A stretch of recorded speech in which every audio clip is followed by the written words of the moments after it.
Comment sortir d'une relation toxique? Bonjour à toutes et à tous et bienvenue sur ma chaîne Esther Valentin, votre coach spécialisé en vie sentimentale. Et aujourd'hui, on va voir comment sortir d'une relation toxique. Déjà, on va voir ensemble ce que c'est une relation toxique. Parce que c'est beaucoup plus général que vous le croyez. La toxicité, je vais faire très simple. C'est du moment que vous ressentez un mal-être dans la relation. Un mal-être latent, un truc constant, que ça vous apporte beaucoup plus de négativité que de positivité. C'est toxique du moment que ça vous bouffe de l'énergie, tout simplement. Plus que ça vous apporte une vraie réalisation de vous-même, un vrai enrichissement de vous-même. C'est aussi général que ça. Si on rentre dans les détails, on va voir que ça peut être que vous ayez une peur de l'abandon par exemple, et que l'autre soit quelqu'un de très évitant et ne veut pas s'attacher trop fort émotionnellement. Ça peut être plein de choses. Ça peut être une envie d'une relation sérieuse, mais que l'autre ne vous l'offre pas, mais par contre reste en lien avec vous. Ça, je le retrouve très très souvent. Je vous ai d'ailleurs fait une autre vidéo sur comment se détacher de l'autre, tout simplement, parce que là aussi, vous allez retrouver tout ça. Vu que c'est une toxicité, vous allez voir comment vous détacher de l'autre. Mais là, on va aussi voir comment sortir de la relation en général. On va pousser les conseils un petit peu plus loin. Ça va vraiment être en 3 grosses étapes. Vous comprenez donc que la toxicité, c'est juste que vous ne vous levez pas le matin en étant bien, serein. Qu'il y ait des touches ponctuelles négatives, avec des émotions négatives, enfin des émotions dérangeantes, on va dire, dans une relation, évidemment, il y a des conflits, il n'y a pas de souci. Mais qu'au quotidien, ça vous amène à un mal-être. Là, on est dans une toxicité. Et ça, c'est pas possible. Donc on va voir comment on sort en tout cas de la toxicité de cette relation. En 3 grandes parties. On va voir ça commence avec une grosse prise de conscience. La deuxième, ça va être de reprendre un peu le pouvoir sur tout ça, de ne plus avoir ce sentiment de subir. Et ensuite, ça va être une mise en place d'action. Je voulais vous dire que si vous ressentez souvent cette toxicité dans votre vie et comment vous en êtes arrivé à vivre cette relation toxique, je vous ai fait un e-book gratuit dans la barre description, il est téléchargeable, sur les styles d'attachement amoureux. Vous allez pouvoir comprendre comment on en vient à une relation toxique. Comment les styles d'attachement peuvent être plus toxiques que d'autres et comment dans des mauvaises combinaisons, on génère des relations toxiques. N'hésitez pas, il est en barre de description. Je vais tout de suite passer à la prise de conscience que vous devez passer en termes de première étape. Il faut vraiment que vous stoppiez l'illusion, l'imaginaire de votre esprit. J'entends par là qu'il faut prendre l'autre entièrement, ni plus ni moins. Donc on ne peut pas prendre l'autre juste en partie. Il faut prendre toutes ses actions, pas ce qu'il a été dans le passé, pas que le positif, non. On prend tout. Ça veut dire que s'il y a du négatif, s'il y a des choses qui ne vous donnent pas, s'il y a des envies qui ne sont pas compatibles avec les vôtres, on doit tout prendre. Il faut arrêter de se leurrer en voulant regarder que le positif, en disant mais vu que j'ai des sentiments, je vais me concentrer sur le positif. Non. Vous devez être sincère. Mais dans n'importe quelle relation, même celles qui fonctionnent bien, même celles qui ne sont pas toxiques, on se peut d'être objectif et sincère. On se doit de l'être. Il y a des choses qui me dérangent, il y a des choses qui ne me dérangent pas. Mais vous ne pouvez pas, du moment que vous partez dans cette illusion de je veux me concentrer sur le positif et je vais trouver des excuses à tout le négatif, je ne veux pas y regarder, du moins, c'est pas bon signe. Donc on stoppe l'illusion, on devient sincère avec soi-même et avec les faits. On prend l'autre entièrement. Ensuite, on le prend aussi dans le présent. En plus de le prendre entièrement, quand je vous dis de le prendre dans le présent, c'est que arrêtez de vous accrocher aux souvenirs. Je sais que tout ce que je vous dis, c'est pas simple. Mais il faut que vous l'entendiez pour que ça commence à rentrer en vous. Moi, je vous mets des graines. Après, vous vous en occupez. Je compte sur vous. Vous me les faites pousser. Je veux des arbres après. Je vous le dis. Donc, pas que des souvenirs. On ne prend pas l'autre sur des souvenirs en espérant qu'il redevienne ce qu'il a été. Oui, mais là, on a passé 3 mois ensemble. C'était formidable. Ou même 1 an. Et là, voilà, il veut plus d'une relation sérieuse. Mais il me donne des petites miettes. Donc, j'espère qu'il va redevenir comme avant. C'est un exemple. Du moment que vous appuyez vos sentiments sur comme la personne a été avant, vous n'êtes plus dans le présent. Et quelqu'un se prend au présent. Une relation, ça se prend au présent. Sinon, c'est que vous vivez dans une illusion. Vous espérez retrouver dans le futur un passé. Non. La vie, elle se passe maintenant, là. Du moment que vous êtes dans le mauvais temps, vous vous perdez. Maintenant, comme il est ou elle est aujourd'hui. J'entends très souvent en coaching, en fait, je l'aime, mais je voudrais qu'il change ça ou qu'il redevienne comme ça. Donc en fait, vous aimez une partie de lui ou une partie d'elle et un imaginaire. ce que vous voudriez qu'il soit ou qu'elle soit aujourd'hui. C'est pas possible.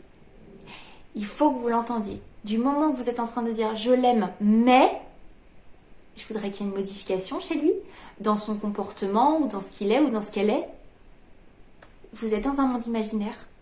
Je sais, c'est dur, c'est pas facile, ni pour moi de vous le dire, ni que vous entendiez ces mots, mais c'est un imaginaire. Moi, je vous ramène dans la réalité. Parce que du moment que vous vivez dans le monde imaginaire, vous épanouissez pas.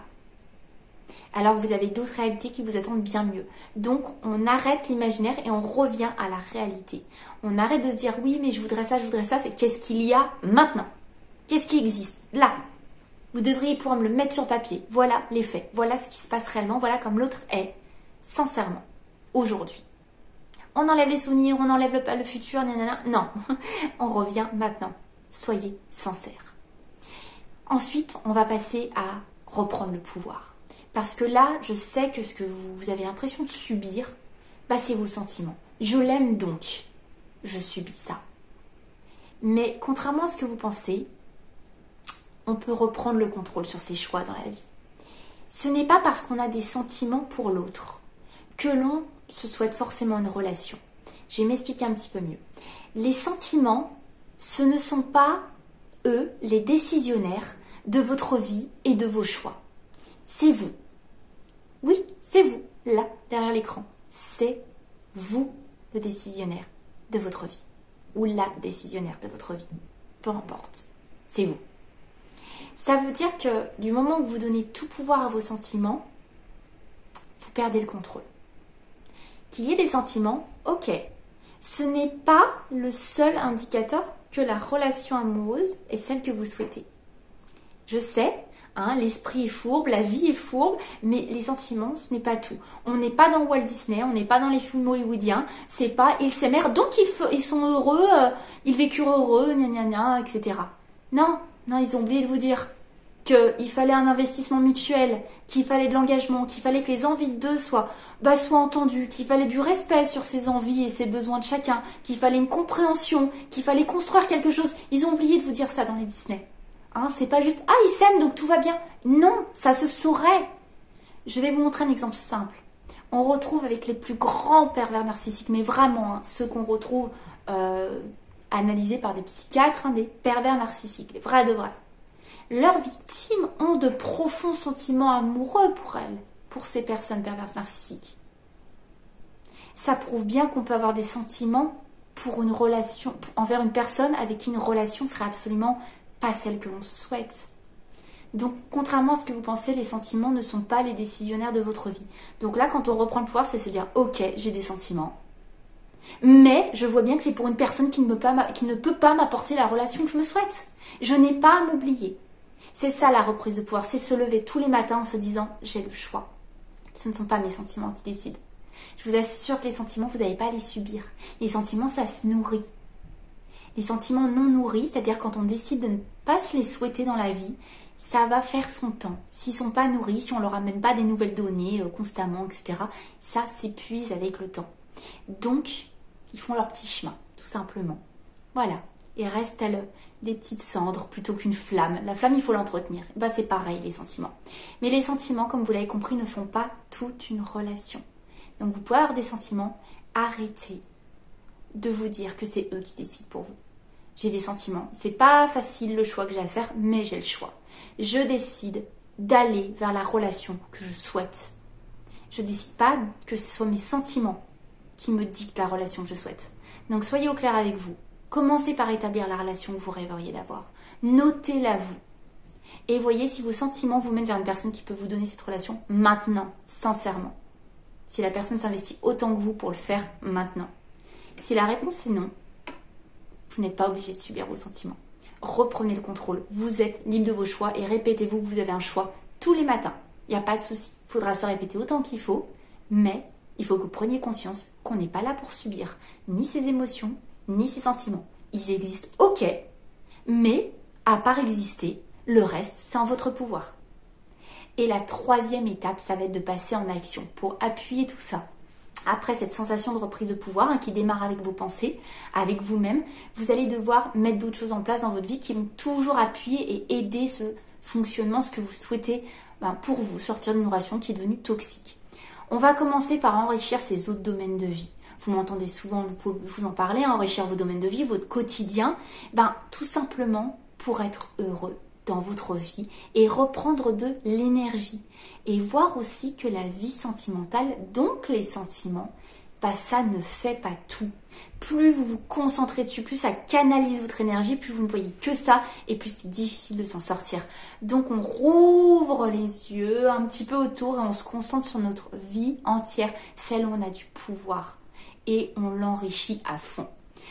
Ensuite aussi, ça va être d'enrichir cette vie pour aussi prendre un peu de distance à l'emprise que ça crée une toxicité. Parce qu'en fait, l'autre qui ne nous comble pas, mais qui par exemple maintient un lien pour vous garder, entre guillemets, garder sous le coude, tout simplement, c'est une forme d'emprise. Vous avez créé une dépendance à entretenir un lien alors qu'il n'y a aucun aboutissement à la relation que vous souhaitez pourtant. Mais vous restez, c'est bien une forme d'emprise. Donc, pour prendre un petit peu de distance avec l'emprise, on se concentre sur les autres domaines de vie. On a besoin de reprendre un petit peu d'énergie parce que c'est épuisant cette manière de fonctionner. L'emprise, c'est fatigant. Et on fait aussi ça, de se remettre dans ces autres domaines de vie pour ressentir de la fierté personnelle. Vivre des moments avec des proches bienveillants qui, eux, vous veulent vraiment dans leur vie. Avec qui, eux, c'est simple, vous vous sentez aimé. Vous n'avez pas d'excuses à leur trouver, vous n'avez pas à se mal-être avec eux. Non, vous allez passer du temps avec eux, avec ces personnes bienveillantes. Et ainsi, vous allez reprendre de la valeur à vos yeux, tout simplement, pour revoir, parce que vous avez, je pense, perdu de vue, que vous méritez vraiment de recevoir de l'amour. Vous méritez de l'investissement. Vous méritez qu'on se rende compte de la valeur de votre présence. Et donc, vous allez vous reconnecter à ce que vous méritez réellement et ce que vous souhaitez réellement. C'est important. Donc, en faisant tout ça, en se reconcentrant sur ces autres domaines de vie, ces projets personnels, ces projets professionnels, ces proches, vous allez pouvoir être fiers de vous et voir quelle valeur vous avez. Parce qu'on se sent dévalorisé dans l'espoir, dans la relation toxique, dans le fait de ne pas avoir la relation qu'on se souhaite, ça grignote notre confiance en soi. Donc là, vous allez recréer votre confiance en vous dans les autres domaines de vie. Pour l'instant, vous allez reprendre de l'énergie. C'est comme ça qu'on arrête une relation toxique. C'est comme ça qu'on sort de ce cercle vicieux toxique, tout simplement. J'espère que ces conseils vous ont plu. Si c'est le cas, je vous le redis, n'hésitez pas à liker la vidéo, ça me fait toujours très plaisir. Et dans tous les cas, nous on se retrouve dans une prochaine vidéo. Parce que vous savez, je ne vous lâche pas. À très vite. Bye bye.